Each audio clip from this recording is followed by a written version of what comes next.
It says, one sheikh said that it is shirk if someone refrains from sin for fear of people, because he will not do it for the sake of Allah, but for the people. And he says refraining from sins is a form of worship.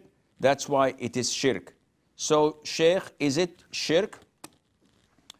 This is a very sensitive issue because a lot of the Muslims have problems with OCD, with thoughts that are intrusive and destroying their lives due to these intrusive thoughts.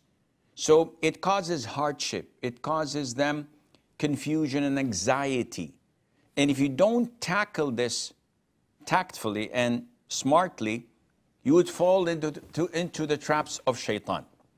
So how to tackle it and how to deal with it? First of all, with knowledge. If you have proper knowledge, this would build a very high firewall that neither shaitan can penetrate or climb over. So you have to acquire knowledge about your aqeedah, about your religion, so that you can have the necessary tools to fight Satan. And when we talk about knowledge, we talk about the knowledge of aqeedah, of the Quran, and of the Sunnah. The Prophet said, alayhi salatu wasalam, whenever a servant of Allah attempts to do a sin and he does not do it, Allah orders the angels to write it into one hasana, one good deed, because he left it for my sake. So if you left a sin for the sake of Allah Azza wa Jal, you are rewarded. Now this is not the question. The question is, a person left the sin for the fear of the people. And this is where it's a bit sensitive. When we say for the fear of the people, is he showing them off that, yeah, I don't drink alcohol. I'm a good Muslim. Where actually he would love to, but he wants to make an impression. He wants to impress people. He wants them to praise him and look up to him.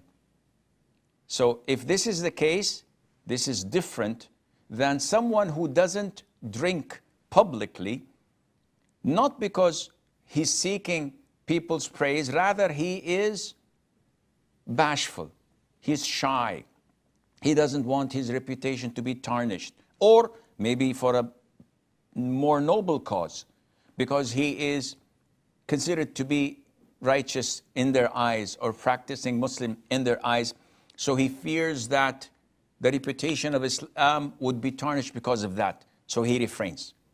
These are two different scenarios. The first scenario, which is Saeed talking about, when someone leaves sins not for the fear of Allah, rather to gain praise from the people. So this becomes sinful, because doing things to impress people and for the sake of their praise, such as a person who fixes the way he prays and prolongs it just because his boss is watching.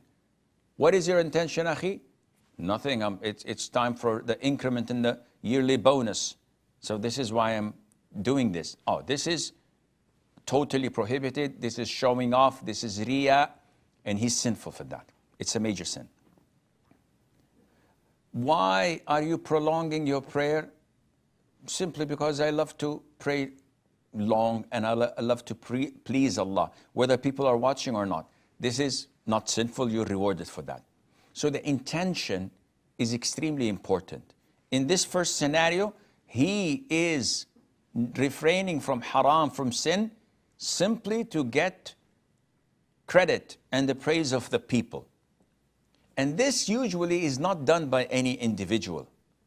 This is usually done by a full-fledged hypocrite. Not alone, he's not sinful only, he is maybe exiting the fold of Islam, because no one leaves sins to gain praise of people, while inside, if there's no one, I'm gonna take a glass or two, because I don't care if Allah's watching. No, this is a kafir. But this is very rare. The second scenario, when you leave it because you're bashful, you're shy of the people, this is not something to be ashamed of, in the sense that you're leaving sins because you're afraid that your reputation will be tarnished, or that someone would tarnish the reputation of Islam. This is something that you may be rewarded for. Now, having said that, remember, a lot of the people may leave sins not for the sake of Allah alone, but rather for the fear of the prescribed punishment. He doesn't fornicate, he doesn't want to be flogged. He doesn't drink intoxicants, he doesn't want to be flogged. He doesn't slander or do anything that is a major sin that has a prescribed punishment. He is afraid of the punishment or of the jail time, not because he's afraid of Allah. Would we say that this is shirk? No, this is not shirk. And is he sinful for that? No, he's not sinful for that, because he didn't do it for the sake of Allah, but he's not rewarded, like in the very beginning hadith which I have mentioned. So I hope this answers your questions.